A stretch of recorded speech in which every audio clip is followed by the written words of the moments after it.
we all fall down.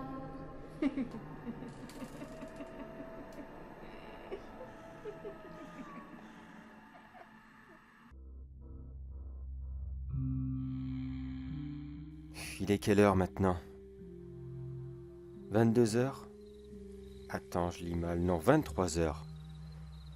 Est-ce qu'il va venir cette fois-ci? Espérons-le. Ça fait quoi? Une bonne semaine? 2 semaines? Oh, je sais même plus. Je viens tous les soirs ici sans exception, en espérant pouvoir le revoir. Juste une dernière fois. Juste que j'ai l'occasion de faire ce que je dois faire, impérativement. Bon, dit comme ça paraît idiot et il vaut mieux que j'explique tout depuis le début, ça sera peut-être plus clair. Il y a un an, presque jour pour jour, moi et mon ami Charles, nous avions une soirée costumée chez des amis. Pour cette occasion, on s'était mis sur notre 31. Non, je ne parle pas d'un costard-cravate. Non, un vrai costume pour une soirée déguisée. Mais quelque chose de bien, de très beau. Bon, je vais l'avouer franchement, en fait, on s'était déguisé en Titi Gros Minet. Ah mais attention, quelque chose de bien quand même. C'est si bête maintenant que j'y repense. Pourquoi est-ce qu'on avait choisi ça? À cette époque, je me rappelle, on trouvait ça tellement classe. On avait pris quoi, 2 ou 3 mois pour créer ces costumes. On avait mis une fortune dans le tissu et dans toutes ces petites plumes. Mais ça valait vraiment le coup. Enfin bref, je me rappelle que on ne pouvait pas les mettre à la soirée. On voulait arriver comme ça tel quel pour créer la surprise. Une super surprise. Car on savait bien que les autres invités n'étaient pas très vaillants dans le domaine de se déguiser. En général, ils achetaient un banal costume à 10 € qu'on peut trouver à Jiffy, et cela suffit largement à leurs yeux. On voulait être les rois de la soirée, il fallait que tout soit parfait. Mais l'ennui avec ces costumes, c'est qu'une fois enfilés, eh bien, il y a plein de choses qu'on ne peut plus faire. Et conduire une voiture faisait partie de l'une de ces choses. On a donc décidé d'y aller à pied. Rien de bien méchant, il n'était pas très loin. Mais notre très grosse erreur, c'est d'être passé par le parc public ce soir-là. Il était plus ou moins la même heure, en plein mois de novembre. Je vous garantis qu'avec la froid qu'il faisait, il n'y avait vraiment pas foule à ce moment. Le parc était pour nous, et on était dans un grand calme olympique. Comme dit l'expression, il n'y avait pas un chat dehors. Nous, dans nos costumes, on n'avait vraiment pas froid. On ne cessait de parler des bêtises qu'on allait pouvoir faire dans la soirée. Et de quelle fille allait bien succomber au charme de Titi Chrominé. Dit comme ça paraît tellement bizarre. Je me rappelle aussi que la grosse peur que nous avions, c'était de marcher dans une flaque de boue, de se prendre une branche ou quelque chose comme ça, qui aurait totalement foutu en l'air la surprise. On a donc marché progressivement et tout doucement, sous les réverbères publics, pour être sûr de ne pas avoir le moindre accroc. Et c'est peut-être ça justement qui nous a fait défaut. J'ai commencé à ressentir un petit picotement dans le nez, et je n'ai pas pu m'empêcher d'éternuer. J'étais surpris. Je me suis dit, mais mince, mon allergie revient. Et pourtant, je suis allergique aux chiens et aux chats. Et là, je ne vois personne. J'avais tellement peur que cette foutue allergie, qui m'avait pourri toute ma vie, ne s'étende maintenant sur les faux poils que nous avions sur nos costumes. Ça aurait été une tragédie. Pas que pour cette soirée, mais pour tous les vêtements que j'aurais dû éviter, et même ceux de ma garde-robe que j'aurais dû jeter en rentrant. J'ai rapidement scruté tous les alentours, en espérant peut-être trouver la source de ces éternuements. Et bingo, il y avait des buissons qui bougeaient non loin de moi. Je me suis dit, ah non, c'est bon, c'est juste un chien ou je ne sais quoi encore, ça va. Dès qu'on sera parti d'ici, j'arrêterai d'éternuer. Alors moi et mon ami nous avons repris nos conversations, comme si de rien n'était. Mais ce qui était à la base, une simple gêne et de légers éternuements, se sont vite transformés en une très grosse gêne. Une très grosse douleur et une série d'éternuements presque incontrôlables. Je compris alors que cette sale bête ne s'était pas éloignée, mais qu'elle nous suivait. Mais qu'est-ce qu'elle pouvait bien faire comme ça? Qu'est-ce qu'elle pouvait en avoir à foutre de là où on allait? On n'avait rien à manger, pas de reste de nourriture, pas de barre de chocolat ou quoi que ce soit. Non, juste deux abrutis, dans leur costume, qui se promènent le soir.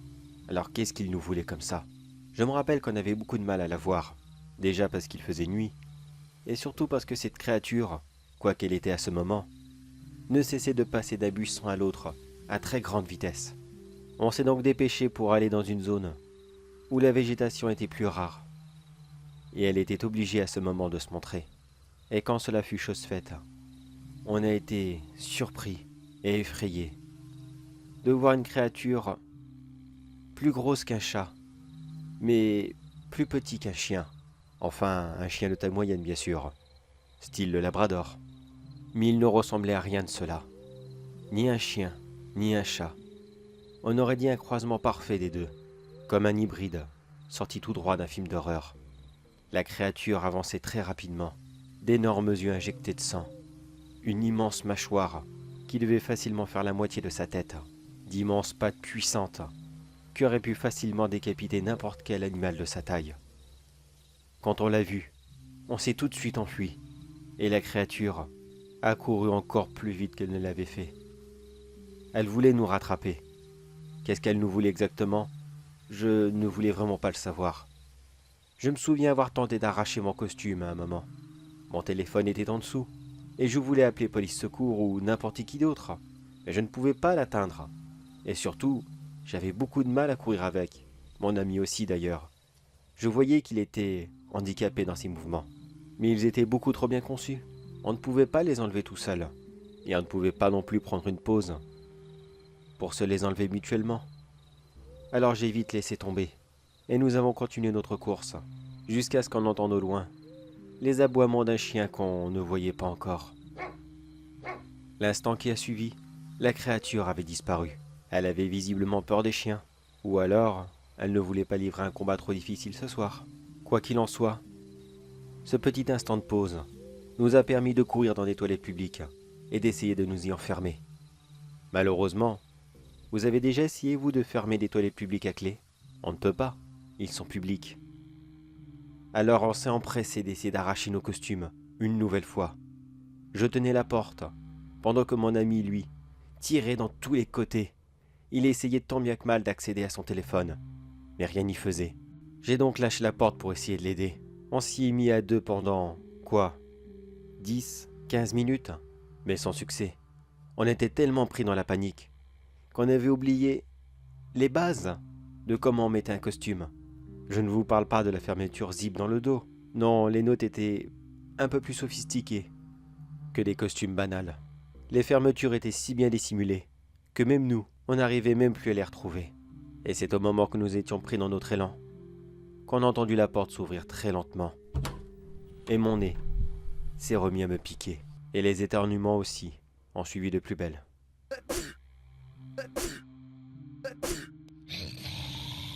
Ça a été si rapide. Je me souviens avoir pris un coup de patte très violent dans la figure. Ça m'a pratiquement assommé. Et je suis tombé lourdement sur le dos, complètement inconscient. Enfin, non, pas totalement. Disons que je me suis évanoui au bout de quelques secondes. Je suis resté éveillé suffisamment longtemps pour voir cette créature se déchaîner sur mon ami. Elle lui a attrapé l'avant-bras, car celui-ci a essayé de le mettre devant lui pour se protéger. Mais elle lui a littéralement arraché, pour après se jeter sur son visage et le dépecer sur place. Puis je suis tombé inconscient, et quand je me suis réveillé, j'étais dans une chambre d'hôpital, entouré par tous mes proches et d'autres amis. Ils étaient si heureux de me voir me réveiller, mais en même temps si tristes. Moi, je ne me souvenais presque de rien. Je leur ai demandé « Qu'est-ce qui s'est passé? Qu'est-ce que je fais là? Mais pourquoi est-ce que vous me regardez comme ça? J'ai quelque chose sur la figure ou quoi ?» Eh bien non, c'était tout le contraire même. Quand ils m'ont donné un miroir, j'ai rapidement regardé et mon nez avait disparu. Le coup de patte que j'avais pris m'avait complètement défiguré. Côté positif, au moins, je n'avais plus d'allergie. Mais mon ami, lui, n'a pas survécu ce soir-là. J'ai appris quelque temps plus tard qu'il avait été retrouvé mort, à côté de moi, qui était inconscient. Je n'ai pas été soupçonné de son meurtre. Tout le monde se doutait bien que non, je n'avais pas pu faire ça. Et surtout, mon ami lui-même n'avait pas pu m'arracher le nez comme cela. J'ai donc passé plusieurs mois de suite à l'hôpital, à accumuler les chirurgies réparatrices. Mais je ne me faisais pas d'histoire. Je savais bien que jamais il ne pourrait remplacer mon nez, ou du moins pas dans l'identique. Alors j'ai laissé tomber. Je me suis dit, non, non, je veux pas vivre comme ça. Je ne veux pas vivre avec quelque chose dans la figure qui va me manquer, et surtout avec un ami qui va me manquer pour toujours. Non, ça fait quoi 3 semaines maintenant que je ne suis pas retourné. Oui, entre-temps j'ai le droit de rentrer chez moi, et je devais régulièrement aller à l'hôpital pour continuer ces opérations. Mais non, ça suffit maintenant, j'y vais plus. À la place, j'ai acheté quelques petites surprises pour cette créature. Je n'ai pas été en magasin bien sûr, je n'ai malheureusement pas de permis, mais le peu que j'ai réussi à acheter devrait complètement suffire. Enfin j'espère. Ça fait maintenant 2 heures que je suis seul. Les dernières personnes que j'ai vues, c'était un petit couple qui sont passés à côté de moi et qui m'ont demandé « Eh monsieur, vous savez pas où est-ce qu'on peut trouver un resto par ici? Ça sent vraiment bon, mais on voit pas où il est. » Je connais ce coin par cœur. J'ai pu leur dire la direction, sans même avoir besoin de regarder. Mais honnêtement, cette odeur, je ne la sens plus. Je ne sens plus rien depuis 1 an. C'est fini. Cette chose m'a pris l'odorat et un ami très précieux. Alors ce soir, j'attends. J'attends comme je fais tous les soirs depuis plus de 2 semaines, comme je vous l'ai dit plus tôt. Je crois qu'il ne viendra pas. Encore une fois. Mais où est-ce qu'il est, bon sang? Est-ce que c'est vraiment nécessaire que je fasse cela? Vous allez me dire, mais non, c'est bon, laisse tomber. T'as été victime d'une attaque, certes, mais t'y pouvais rien. Rentre chez toi, refais ta vie. Sérieusement, vous pourriez, vous, vivre comme cela, sachant que non loin de chez vous, une créature qui vous a fait énormément de mal, qui vous a mutilé, et pris ce qui était le plus cher à vos yeux, un ami d'enfance, le laisser là, dans la nature? Il en est hors de question. Je vais le retrouver. Et je jure que je vais me venger. Je jure que je vais lui arracher les yeux. Le nez, la langue, tout. Je veux tout lui prendre, comme il m'a tout pris. Et... Ah, attendez. Mon nez, ça me démange. Ça faisait tellement longtemps que ça m'avait pas fait ça. Enfin, pas mon nez, mais le reste du sinus, à l'intérieur du crâne. Et ça pique vraiment très fort. Ça bouge en les buissons. Ouais, oui, il est là. Il est là. Il est venu. Ça y est. Eh bien, je laisse l'enregistrement tourner, juste à côté de moi, sur ce banc. Je sors tout ce que j'ai besoin, et je peux vous garantir que ce soir, ça sera soit lui ou soit moi, mais à de nous deux, ressortir à froid de ce parc. Si tu me regardes, mon ami, c'est pour toi que je le fais. Sois vengé. Allez maintenant, ramène-toi, saloperie. Ramène-toi tout de suite!